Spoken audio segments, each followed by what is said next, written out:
we had some scary news there for a second. I was scared for a little bit. Nazeeh Johnson, who obviously was out last year during training camp with a torn ACL. He had to go to the medical tent, right knee injury, we thought, but apparently it was precautionary. So thankfully, that's there's no serious injury there on that side of the ball. But the number 2 cornerback spot is up for grabs right now, according to Steve Spagnuolo. So obviously last year we had L'Jarius Sneed and Trent McDuffie, probably the best cornerback duo in the NFL last year. But now we got Jaylen Watson, Joshua Williams, and Nazeeh Johnson competing for that number 2 spot. And right now, Jaylen Watson's out, PUP, with the torn labrum surgery that he had this offseason. And it's pretty much been Joshua Williams and Nazeeh Johnson vying for that number 2 cornerback spot as of right now. And then this week, when Spags was asked about the number 2 cornerback spot being if that was Josh Williams' role right now, if he's the lead dog in that battle, Spags had a few things to say about that. So here's Spags on the number 2 cornerback spot. It's pretty open, so you got fighting for that. You got Josh, you got Jaylen, you got NJ. NJ, he would have had an interception today. To your point, he was set to make it, but he's been coming on. He was injured last year, but I think it's wide open, and I think all 3 of those guys know that. And NJ, of course, is Nazeeh Johnson. That's who Spags is referring to there. But right now, guys, obviously we love – JD and I always talk about the DB room being the best in the league, the youngest and probably the best in the league. But right now, how are you guys feeling about the number 2 spot right now? Where do you think that's going to go? Do you think Josh Williams has the upper hand right here? Because he's been the one who's been the main guy opposite Trent McDuffie so far throughout training camp, even though Spags is saying it's an pretty much open competition for that number 2 spot. Who do you think has the kind of the head up on the number 2 spot right now between those 3 guys? Go ahead, Mike. I'll let you start it off. Okay. Honestly, me and Steve both, all chiefed up, we think it's Josh Williams. I think Josh Williams is the next guy, in my opinion, with the physical traits, the length, the mindset, everything about it. And this is not taking nothing away from Jaylen Watson. It's taking nothing away from Nazeeh Johnson, who, by the way, played safety, is now converted down the corner a little bit. So I think he's at a little bit of a disadvantage. He come off the knee injury. I think Jaylen, he's dealing with some injuries. And look, Jaylen had that big splash play against the Chargers, and Justin Herbert pick 6 in them that time. So everybody kind of liked that. And then he stepped into the row a little bit. But I think Josh Williams is it, man. I think he scored a 73 on PFF last year, which was a really high number. Again, I think Jaylen was right behind him at like a 66 maybe. Like, don't quote me on that, but I think it was right there. I think they do a lot of good things. I do know that Jaylen Watson allowed a 110 passer rating, and Josh Williams wasn't even close to that. He was more close to like 79 passer rating. So I think Josh Williams is a little more shut down.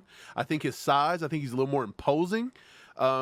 I like his ball skills. Everything about him, I kind of like Josh Williams a little more. And that was all coming out of a very small college as well. So it was a big culture shock for him. In the same way we, dare I say Sky Moore's name again, the way we talked about him translating over, Josh Williams had to do that plus some probably. And I think he's done a really good job. Corner is a very hard position to translate from college to the NFL with. People don't really understand that, but I think corner may be one of the hardest ones. And there's just something about it. But I think Josh Williams is the guy. That's who I would go with. And I think Jaylen and Nazeeh, I think all 4 of them they're probably locks to be on the team. I'd say that's your front 4. And I honestly don't know if they're going to take 5 or 6 corners. I think if they do, Kelvin Joseph has made a push right now, but they also drafted Kamal Hadden.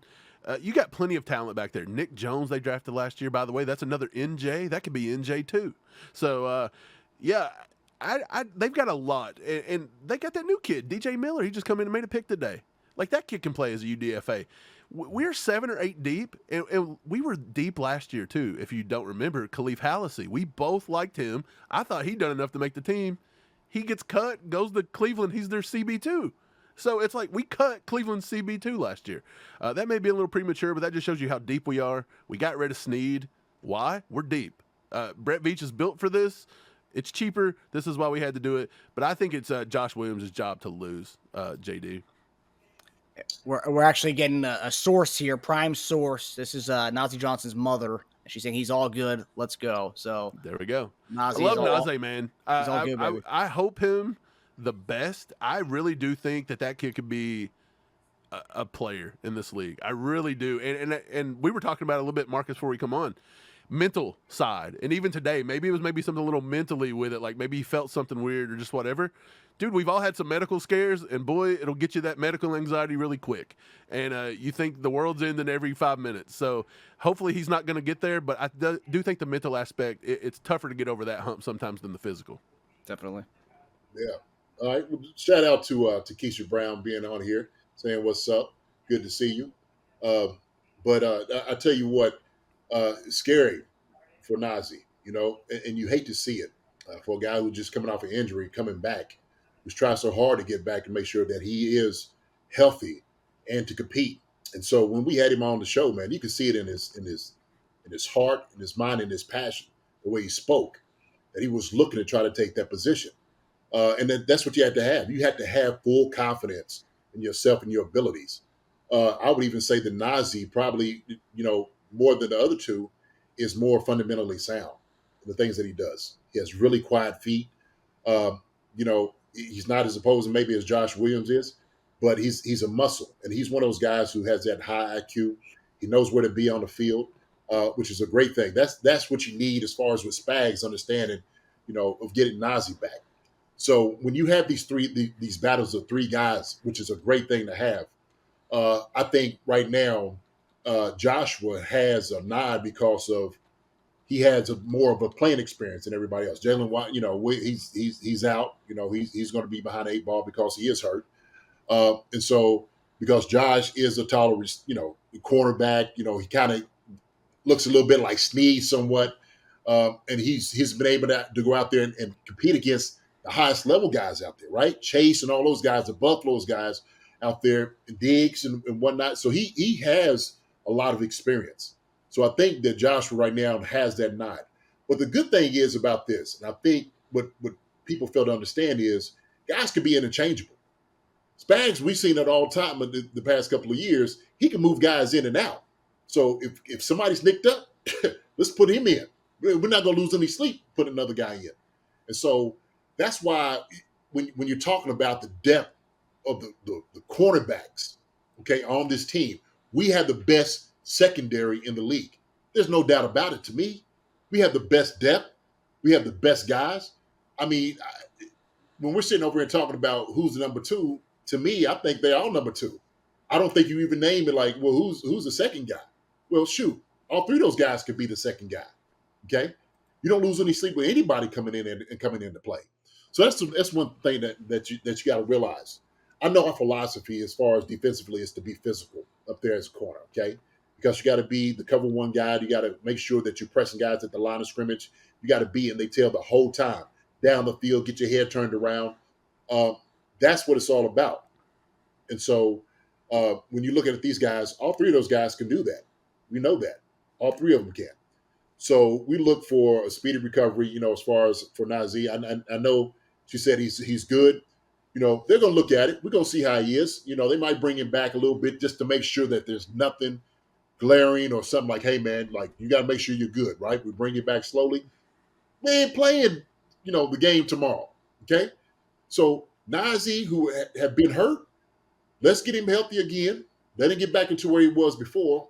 I don't think Spags put him down on the depth chart because you are hurt. You're just not going to lose your place because of it. Like I said, he's probably the most fundamentally sound out of all three of the guys. Okay, so to me, Josh leads the head, if you will, out of all three of the guys, just because he has had the experience out there on the field more than everybody else. And so at this moment, man, it's a good situation to have. My thing is Nazeeh and Jaylen, all those guys are right there with him. I don't think that you lose out at all. I think the only guy that when you're sitting there thinking about a number one, obviously it's got to be the guy on the other side, right? So what we're talking about. So yeah, Keisha, it's got to be one day at a time, no doubt about it. So look, hope he's healthy. We pray that he's healthy. He's going to get back with nothing else going on, man, because we need him out there. We need him out there. We do. Hey, day off tomorrow though. He could have picked a better day. He gets to sit around, play some NCAA 25. Okay, make him something nice to eat. Get this guy getting ready to put the pads on, baby. That's what we want. But yeah, another thing about Nazeeh too, I think everybody kind of forgets when he come out of Marshall, that dude runs a 4.38. He come out and tested at a 10-yard split of a 1.52. And if you put that in comparison to what some of the best corners that got drafted this season out of these big schools, Quinion Mitchell, Toledo, Terrion Arnold, Alabama, 1.52 is faster than Terrion Arnold. And this dude was playing a safety.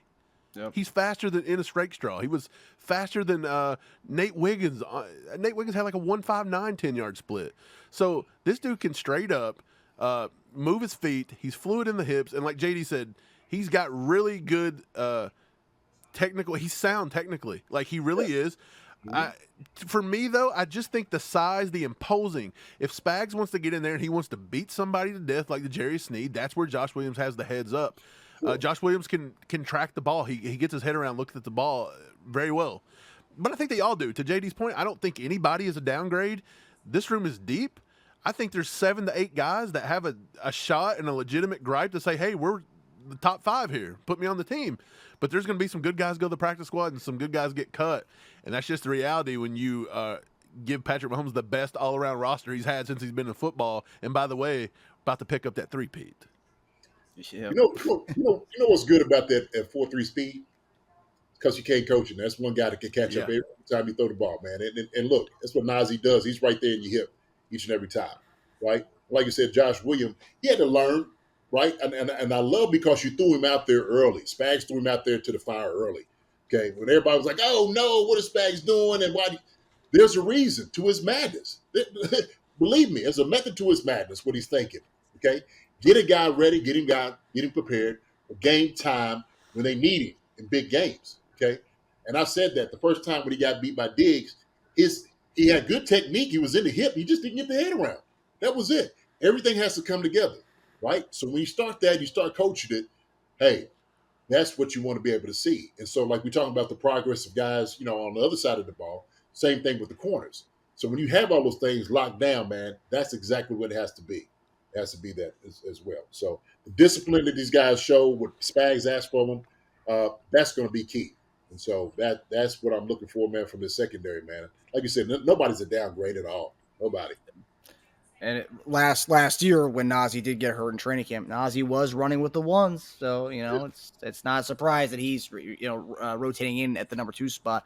But yeah, and like Nazeeh said, when we talked to him over the summer, when he said that, talk about replacing L'Jarius Sneed, everyone's bringing a little bit something new to the table that L'Jarius Sneed didn't, right? And L'Jarius is good things that some of the other guys aren't, but everyone's kind of got their own little sprinkle and their own little juice and sauce to bring into the table this time around. Josh brings something, Nazeeh brings something a little different. Everyone's got a little something different, and that's what makes this DB room so great. We're good at a lot of different things, and they all bring something to the table. So I think, number 2 is in the guy lined up against opposite Trent McDuffie, but really it's not really the number 2. It's just the guy on the opposite side. And they're going to play those guys a lot together as well. So it's not like, Yeah, didn't Spag say that they maybe or may not shadow the number 1 wide receiver like they did with L'Jarius Sneed? They didn't always do that with Sneed. Yeah. They started probably, I want to say, the year before last when DK Metcalf and them come in and took their shirts off and got whooped up in the wintertime.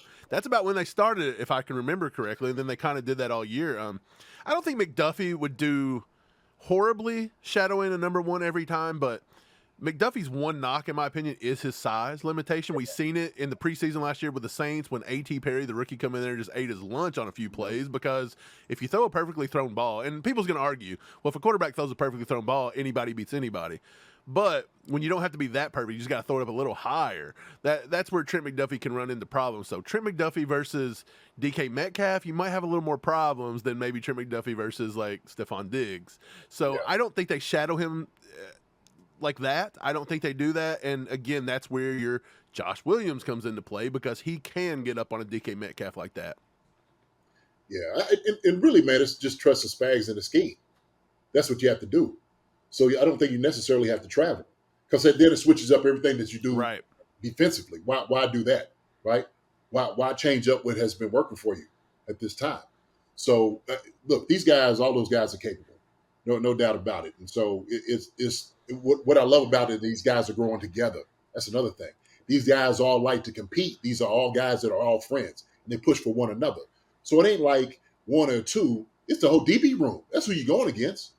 That's what it is. And so when you had that type of unity in that group, then that, I think, supersedes everything else that you have. It's all about chemistry with everybody else on the field.